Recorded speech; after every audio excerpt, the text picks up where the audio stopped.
Hey guys, Chris Cook with Odyssey Training and Consulting. Thanks for watching. We're continuing our series on the 4 rules of firearm safety.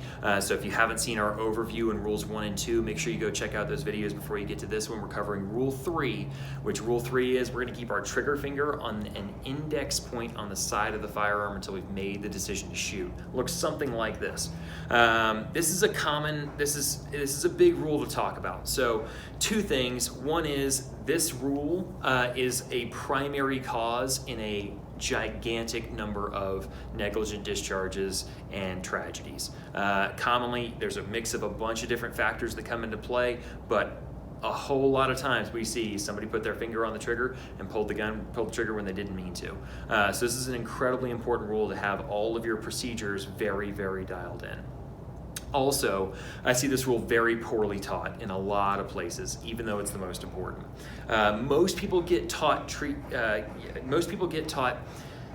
keep your finger off the trigger, keep your finger away from the trigger, something like that. And that makes sense. We don't want to walk around with our finger on the trigger. This isn't Hollywood, but there's a big difference in safety between something like this and something like this, even though they're both off the trigger. And I think we get that. So rather than say, hey, anywhere off the trigger is fine, we're gonna define a point on the gun that we know by feel is not the trigger, and then we're gonna actively plant our trigger finger on that point with muscle tension in our finger and our hand. We do this for a couple of reasons. One is, if we don't have muscle tension in our finger to keep it on our index point and it's relaxed and flat on the side of the gun, I commonly see people that it is away from the trigger, but as soon as they get distracted, they start doing other things, they start moving aggressively, they start having to manipulate the gun and maybe reload. We see that trigger finger drift very, very commonly when people aren't mentally and physically connected with their trigger finger. So rather than say, hey, it relaxed and flat is fine, but then other things start to happen and people will start to move their trigger finger without thinking it, I know if my trigger finger is relaxed, it's not on its index points. There's a mental connection by activating a muscle to keep the trigger finger consciously, in our mind. So that's a big point of it.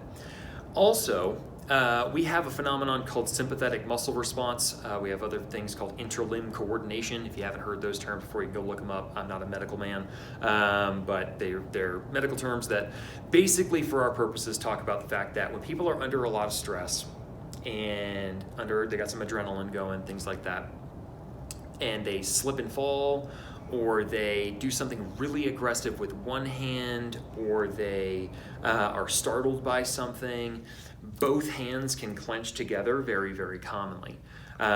So something like this probably isn't enough to save us from preventing the gun from firing. So having an index point that is high and away from the trigger and with our finger planted in place, it's much more likely to prevent the gun from being fired during a flinch response or something like that. And that's one of the key reasons. So a big one is find something, this is hand size dependent, flexibility dependent, gun model dependent, but some type of ridge or bump or nub that is not the trigger, and that way you're going to your index point all the time. This has to be drilled into all of your procedures with weapons manipulation. This needs to be drilled into your draw stroke, it needs to be drilled into your movement patterns, all that kind of stuff needs to have a hard index point. So I'm a huge, huge advocate of that. Credit where credit's due. I learned that from Craig Douglas of ShivWorks. He calls it a register position. It's just different verbiage. I prefer index point, but this is proliferating out into our industry more and more and more, which is a good thing. I see a lot of people who've been around a long time that just keep your finger off the trigger. So I'm a big, big fan of seeing this continue to proliferate, and I want to do my part to get this out there because I believe it significantly increases our safety with firearms. If you want to read a whole bunch of horror stories about how a failure of this can happen repeatedly. The Associated Press did a study on about 1,200 negligent discharges by police throughout the last 10 years. So you can look it up, Associated Press negligent discharge report. I also have a link to it on my Instagram bio. If you go to my Instagram, Odyssey_TC, and click on the link in bio, the AP negligent discharge report is listed there. And it's a bunch of examples of people, police officers, in stressful situations with a lot going on that ended up negligently discharging their firearms because they did not have a defined trigger finger position. And they might have been doing that in or out of the holster. They might have been doing that while struggling with a suspect, while chasing a suspect and moving athletically, all those kinds of things. So if you want some hard evidence that I think backs this up really, really well, check out that link and read it for yourself. Guys, we're going to be continuing on Rule 4 here shortly, so stay tuned, hit the notifications bell, and subscribe. That'll tell you when we've got more content coming out. Like and comment. If you have other thoughts on this, throw them in the comments. Love to hear them. Thanks for watching. Join the Odyssey.